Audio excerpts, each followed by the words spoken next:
कोई व्यक्ति सुने तो ये समझे कि नौकर को बुलाया जा रहा है या नौकरानी को बुलाया जा रहा है। न श्री न जी न कुछ आदर, कुछ नहीं। रमेश, मुकेश, अब वो भी ऐसी नाम लेंगे, जो भी नाम, हम क्या ऊटपटांग नाम लें। तो इस प्रकार से ऐसी स्थिति हमारे यहाँ धर्मशास्त्र की मर्यादा है। हिंदू धर्मशास्त्र की मर्यादा के अनुसार इतने लोगों का नाम नहीं लेना चाहिए। आत्म नाम, अपना नाम लेकर भी बार बार बात नहीं करनी चाहिए। अपना नाम लेने से भी भाग्य नष्ट होता है। तो आप कहेंगे कि तो आप विचित्र बात बताइए, आपसे हम पूछें कि आपका क्या नाम है तो आप अपना नाम नहीं लोगे? लेना पड़ेगा कि नहीं लेना पड़ेगा? तो शास्त्रीय पद्धति ये है, जैसे हमने आपसे पूछा आपका क्या नाम है, तो भैया जी बोले भगवन कुंज बिहारी इति कथयन्ति माम जना, अथवा माम लोकाः। महाराज जी, लोग मुझे कुंज बिहारी कहते हैं, अथवा मेरे पिताजी मुझको कुंज बिहारी कहते थे। अब देखो, नाम तो आपने बता दिया अपना कि नहीं, और आप थोड़ी बोल रहे हैं। आप तो लोग जो आपको जिस नाम से बोलते वो आप बोल रहे हैं। लोग मुझे कुंज बिहारी कहते हैं, बस ये हो गया। प्रयोजन पूर्ण हो गया कि नहीं हो गया? गुरोर नाम, गुरुजी का नाम भी नहीं लेना चाहिए। आज तो इतना बढ़िया अभिनय था गुरु चेला का, हम पूरी लीला देख रहे थे वहीं से, विज्ञान के माध्यम से। अरे राम राम, बिल्कुल कलयुगी और गुरु चेला की इतनी बढ़िया झांकी कोई प्रस्तुत नहीं कर सकता। आप थे झा जी ईश्वरी लीला में, अरे क्या कहना।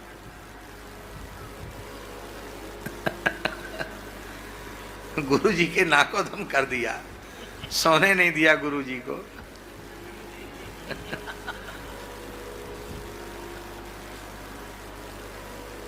तो गुरु जी का नाम, चेला जी का नाम, क्या नाम है तुम्हारे गुरु जी का? रामदास। आपका नाम क्या है? श्री श्री 1008 श्री माधवदास जी। गुरु जी का नाम तो ऐसे ले रहे रामदास, और तुम्हारा नाम क्या बोले? माधवदास जी। वो भी श्री श्री 1008। गुरु जी का नाम लेना हो तो बहुत मर्यादा से। हमारे गुरुदेव अनंत श्री समलंकृत अमुक नाम से प्रसिद्ध हैं, तो नाम भी ले दिया, पर उनके नाम की प्रसिद्धि जिस रूप में है वो हम कह रहे हैं।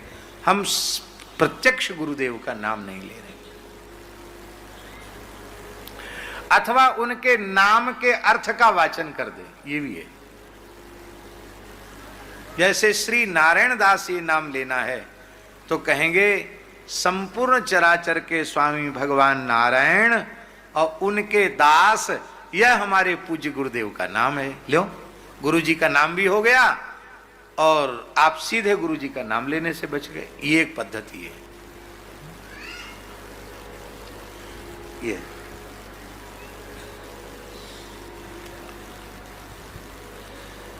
अनंतानंत ब्रह्मांडों को आनंद देने वाले, हर्षण प्रदान करने वाले भगवान, और भगवान को आनंद देने वाले हमारे पूज्य गुरुदेव श्री राम जी को भी जो हर्षण प्रदान करें, ऐसे हमारे पूज्य गुरुदेव। लो, कितना बढ़िया नाम का अर्थ हो गया। राम जी को भी आनंद देने वाले। आत्म नाम गुरोर नाम, गुरु जी का नाम भी नहीं लेना। नामातिक कृपणस्य च, रश्मि भाई, कंजूस तो थोड़े भोड़े सब होते हैं और होना भी चाहिए, लेकिन भारी कंजूस जो हो, सैकड़ों हजारों करोड़ों रुपया पड़ा हो और गौ सेवा संत सेवा अच्छे काम के लिए कुछ ना निकलता हो, ऐसा जो कंजूस हो उसका नाम नहीं लेना चाहिए। शास्त्र में मना लिखा है। सीताराम राधे श्याम करके बुला लो, उसका नाम लेके मत बुलाओ, पाप लग जाएगा। और कम से कम संध्या सवेरे तो नाम नहीं ही लेना चाहिए। शाम सवेरे नाम लेने की जरूरत पड़े तो संकेत में बुला दो, सीधे नाम मत लो। नामातिकृपण से अतिकृपण का नाम। अतिकृपण कैसे होते हैं जानते हो? एक अतिकृपण पहुंचे मथुरा, और मथुरा में हमारे जो तीर्थ पुरोहित चतुर्वेदी महानुभाव हैं, वहां आप नहाओ स्नान करो तो जरूर कोई न कोई ब्राह्मण देवता चौबे जी आ जाएंगे, कहेंगे हाँ यजमान संकल्प बोलो, दक्षिणा धरो, कहेंगे जरूर, करना भी चाहिए। तीर्थ में जाके ब्राह्मण को कुछ ना कुछ देना चाहिए। तो वो तो बेचारा डर रहा था, लेकिन एक पहुंच गए महापुरुष। ओम विष्णुर्विष्णुर्विष्णु श्रीमद् भगवतो महापुरुषस्य विष्णुराज्ञा। तो महाराज पंडित जी क्या कर रहे हैं? अरे बोले हम तीर्थ पुरोहित हैं, हम संकल्प नहीं कराएंगे तो तुमको जमुना पान का, जमुना पूजन का, जमुना स्नान का कोई पुण्य नहीं मिलेगा।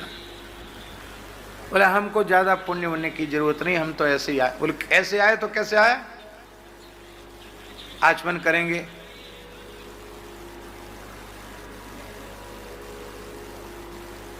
तुम्हारे बाप का है ये घाट, विश्राम घाट तुम्हारे बाप का है?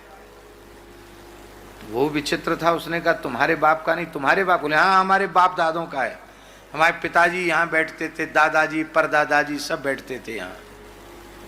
ये विश्राम घाट हमारा है, हम लोगों का है, ब्राह्मणों का है। अब मैंने संकल्प बोला है तो दक्षिणा तो देनी पड़ेगी। पुराना जमाना था, 1.25 रुपया दक्षिणा और 5 सेर अन्न। अब उसने ऐसे ऐसे हाथ डाला, बोले अरे क्या करें, पैसा तो है ही नहीं पास में। बोले कोई बात नहीं, हमने लिख लिया है बही में, राजस्थान के अमुक जगह के तुम हो, हम वहाँ हमारी जजमानी है, हम आ जाएंगे और ठीक समय से आएंगे। हम अपनी जजमानी में आते ही हैं, पुरोहिताई जजमानी में आते हैं, तो वहाँ से हम 1.25 रुपया दक्षिणा और 5 सेर अनाज ले लेंगे। तो चलो उस कंजूस ने सोचा कि अच्छा हुआ, चलो पिंड छूटा। पर ब्राह्मण देवता तो बड़े विलक्षण महापुरुष थे। वे तीर्थ पुरोहित जी, पंडा जी, वो साल भर के भीतर ही वहां पहुंच गए। उन्होंने देखा कि वो आ रहा है, तो अपनी पत्नी से बोले देखो लड़के बच्चों ने व्यापार धंधा संभाल लिया है, अब मेरा कोई काम नहीं है, मैं मर भले ही जाऊं पर जीते जी किसी ब्राह्मण को एक फूटी कौड़ी नहीं दूंगा। तो क्या करोगे? बोले मैं मरने का नाटक करता हूं, तुम रोना बड़ी जोर से कि हाय रे हाय मैं तो लुट गई, मर गई, मेरे पतिदेव पधार गए। वो भी विलक्षण भगवान ने जोड़ी मिलाई थी। तो जैसे उसने मरने का नाटक किया, सो उसकी गृहिणी बड़ी जोर से चिल्लाई हाय रे हाय मैं तो मर गई, राम राम मेरा तो संसार उजड़ गया, पतिदेव चले गए। पुरोहित जी ने मन में सोचा कि अब तक तो सब ठीक था, मेरे घर में पैर रखते ही ये व्यक्ति मर गया, घर का मालिक मर गया। इसका मतलब इतना अशुभ चरण तो नहीं है हमारे, हम ब्रजवासी हैं, ब्रजवासी तो अविनाशी गुरु ब्रजवासी, हम तो हमारे चरण तो ठाकुर जी पूजें, और इतने अशुभ तो हम नहीं हैं कि हमारे पैर रखते बेचारा मर जाए। जरूर कुछ न कुछ चालाकी है। तो बैठ के रह गए। कहा वो तो भगत जी तो मर गए, आप किससे मिलना चाहते हैं? बोले हाँ वो क्या करें, हमारे जजमान थे, विश्राम घाट पर उनका हमने संकल्प कराया था,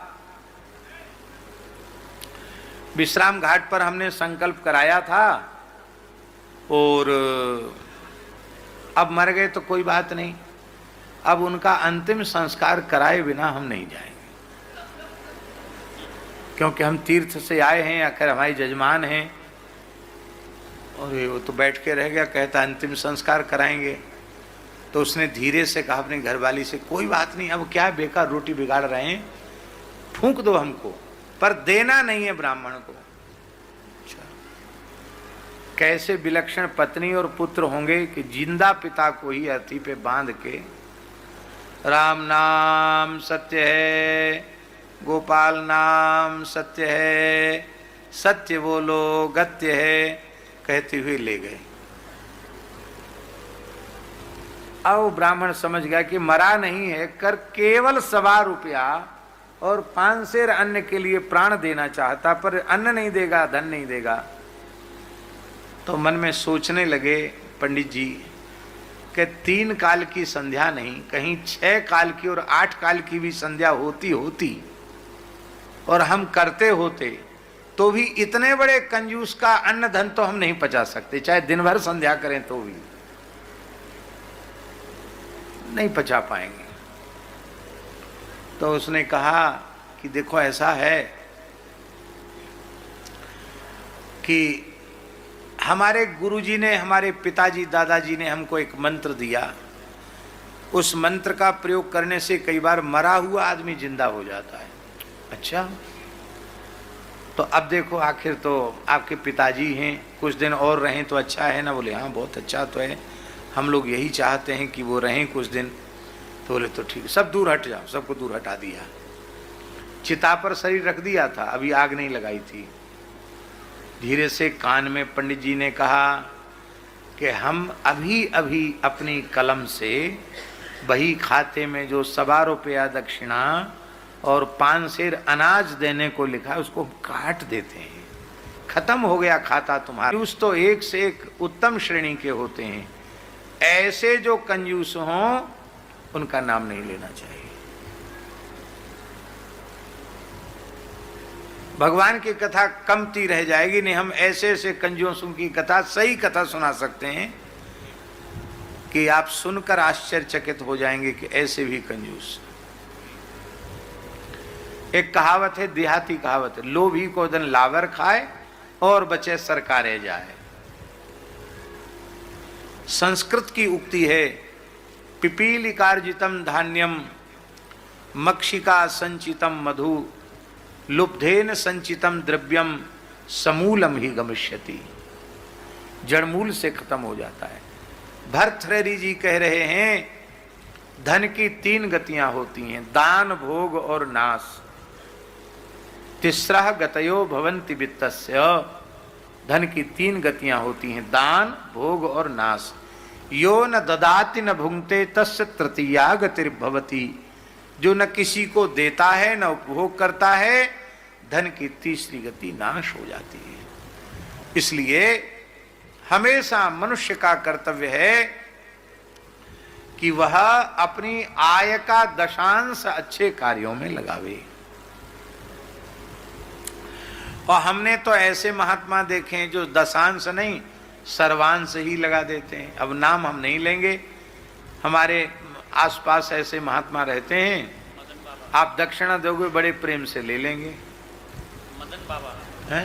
मदन बाबा, हाँ, हमारे, चलो मदन बाबा का नाम ले सकते क्यों, उनका शरीर नहीं है। मदन बाबा आपने देखे होंगे, हमारे साथ पूज्य बक्सर वाले महाराज जी के साथ रहते थे, फिर दास पर भी कृपा करके वो लंबे समय तक साथ रहते थे। और सरकार, ये बात तो हम आपको बताइए नहीं किए, ऐसे बोलते थे बड़े प्रेम से, और सबकी खबर भी दे देते थे। हाँ, ये उनमें विशेषता थी। हाँ, किसने क्या कहा, कौन कहा, मने अब उनके जाने के बाद हमको कोई सही बात या बताने वाला ही कोई नहीं है।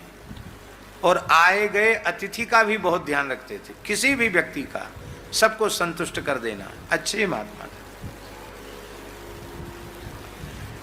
तो दक्षिणा लेते, बड़े प्रेम से लेते, कभी मना नहीं करते एक बार भी कि नहीं लेंगे। पर हम बता रहे हैं कई वर्षों तक दक्षिणा जो मिलती, सूर्यश्याम में मिली तो सूर्यश्याम की गोसेवा में दे दी, जड़खोर में मिली तो जड़खोर में दे दी, पथमेड़ा में मिली तो पथमेड़ा को दे दी, और नहीं दिया तो वो रख लेते, फिर अपने पास नहीं रखते, हमको भी नहीं बताते, बाबूजी के पास जमा कर देते। बोले वहां गौ सेवा में, ओरछा गौ सेवा में दे देना, वहां दे देना, वहां अमुक सेवा में दे देना। तो वो दशांश है क्या, वो तो सर्वांश हो गया।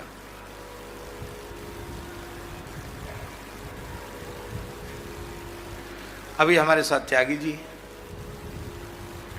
कोई संग्रही होता तो पता नहीं कितना पैसा इकट्ठा करता, पर दक्षिणा बाबा बड़े प्रेम से लेते हैं। और कम मिले तो कई बार नाराज भी हो जाते हैं, लेकिन बस यही धुन चढ़ी रहती है। अब रामार्चा कराएंगे, अब ये कराएंगे, अब वो रखते वखते नहीं है पास में, तुरंत खर्च इकट्ठा हुआ नहीं कि जब तक पूरा समाप्त नहीं हो जाएगा तब तक उनकी खोपड़ी शांत नहीं रहेगी। कुंभ में भंडारा कर देंगे, गौशाला में रहते वहां गौ सेवा में लगा देंगे, रखेंगे नहीं अपने पास कुछ भी।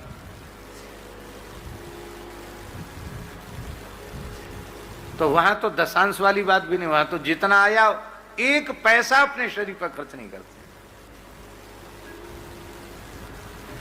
इसलिए कई बार बाबा हमारे मन में लगता है कि इन संतों को दिया हुआ बहुत अच्छे काम में जाता, क्योंकि इनका तो, और अपनी पत्नी का नाम भी नहीं लेना चाहिए।